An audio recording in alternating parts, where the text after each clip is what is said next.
अच्छा, कथा सुनने से लाभ क्या है? ये तो कथा सुनने के लाभ हो गए ना। कथा सुनने के बाद, ये तो कथा सुन रहे हैं, बहुत सारे लाभ।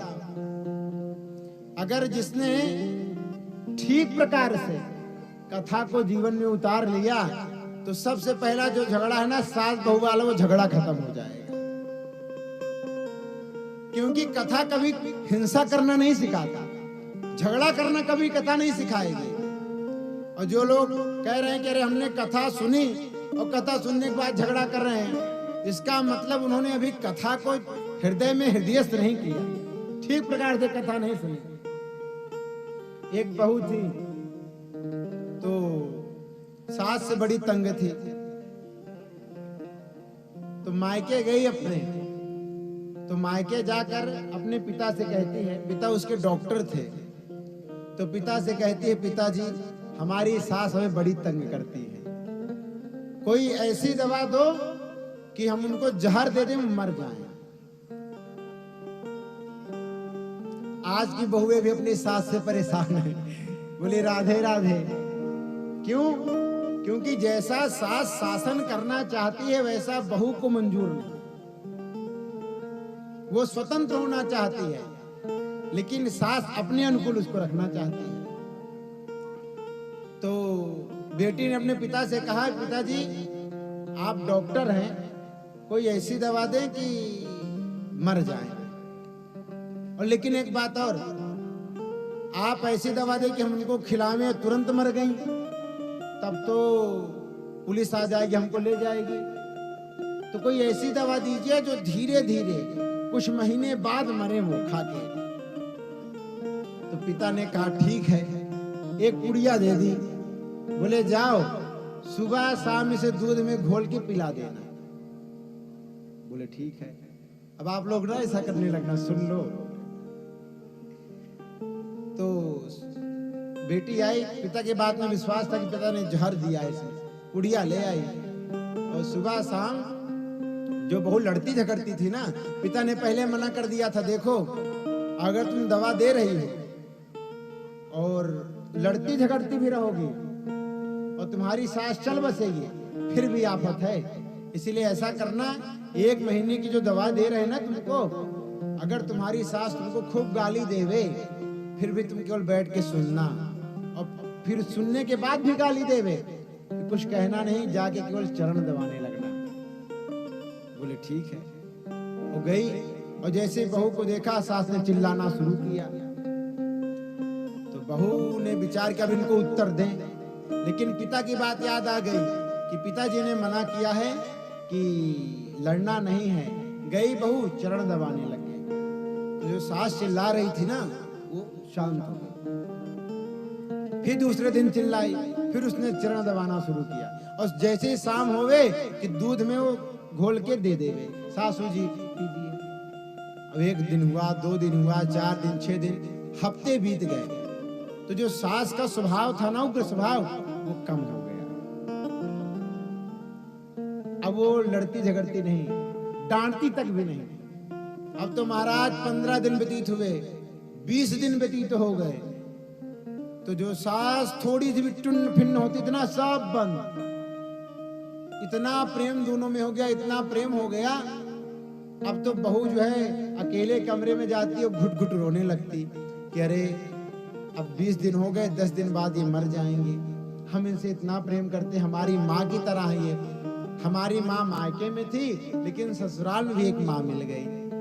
अब तो बेचारी रोने, अब सामने नहीं रोती, सामने रोगी तो सास पूछ लेंगे क्या हुआ बेटा, तो अकेले रोती है। अब 20 दिन हो गया, 25 दिन हो गए, दोनों में बड़ा प्रेम। अब उसने सोचा कि क्या करें, 5 दिन बचे हैं, तो तुरंत भगी अपने मायके पिता के पास, और पिता से क्षमा मांगने लगी, फूट फूट कर रोने लगी, पिताजी हमने बड़ा अपराध किया, वो जो जहर दे रही है ना, अब 5 दिन बचा, उसके बाद तो उनकी मृत्यु हो जाएगी। रोने लग गई बेटी।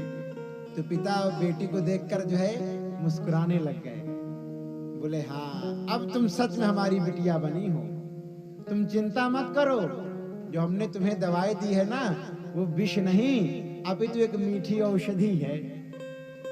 तुमने तो चाहा कि हमारी सास मर जाए, लेकिन हमें पता है क्योंकि तुम हमारी बेटी हो ना, तो हमने तुम्हें जहर नहीं दिया था, एक मीठी औषधि दी थी। ये जो तुम्हारा अहंकार था ना, इसको खत्म करने के लिए, तुम्हारे इस स्वभाव को खत्म करने के लिए हमने ऐसा नाटक किया। तो आ गई, वो भी हंसने लगी। आई, ससुराल आई, चरणों में क्षमा मांगने लगी सास से। तो सीधी बात है, आज का समय यह है कि सास बहू में इतना झगड़ा क्यों हो रहा है? सच में हम समझे कि हमने सत्संग नहीं किया, कथा नहीं सुना है। अगर कथा सुन लिया होता तो सास बहू में झगड़ा ही खत्म हो जाता। लेकिन देखिए, ताली दोनों हाथ से बजती, एक हाथ से ताली नहीं बजती। आज की एक दशा है कि बहू आते ही झगड़ा, लड़ाई, दोनों अलग, माता पिता अकेले, घर घर की स्थिति प्राय हो गई है। इसका एक ही सरल उपाय है, क्या? वो ये है कि जो सास है ना, बहू को अपने बेटी समझे। कि सास कि भाई बेटी उसकी भी, वो भी तो माँ है एक, उसकी बेटी तो पूरा परिवार जहां का तहां वहां बन गया। तो यदि घर में मिठास लाना है तो सबसे पहले बहू का कर्तव्य है, अगर सास कुछ कहे तो उसे सुन लेवे, कभी प्रत्युत्तर न देवे। और प्रत्युत्तर दे दिया तो बहू फिर किसका भी? बहू को चाहिए कि पहले सास को भोजन करा देवे, फिर भोजन करे। ये नहीं कि अपना तो खा लिया और 4 दिन की बासी रोटी सास को खिला रही हैं। हम कितनी बातें, ये एकदम सच बात है, हमारे आंखों देखा हो रहा है।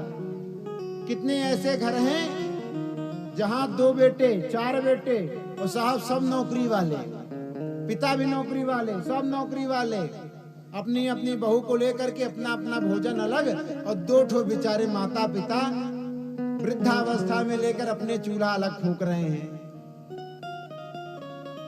एक बात जान लेनी, आपने कथा सुनी है ना धुंधुकारी की, तो धुंधुकारी ने भी क्या किया? माता पिता को कष्ट दिया था, भयंकर प्रेत बना था। इस व्यास मन से कह रहे हैं, जो भी अपने माता पिता को कष्ट देगा वो प्रेत के सिवा कुछ बन ही नहीं सकता।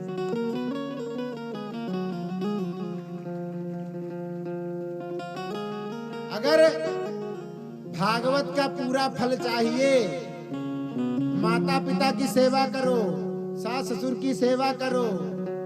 ये नहीं कि पति हमारे प्राण धन है और माता पिता को भगाओ यहां से, ऐसा नहीं।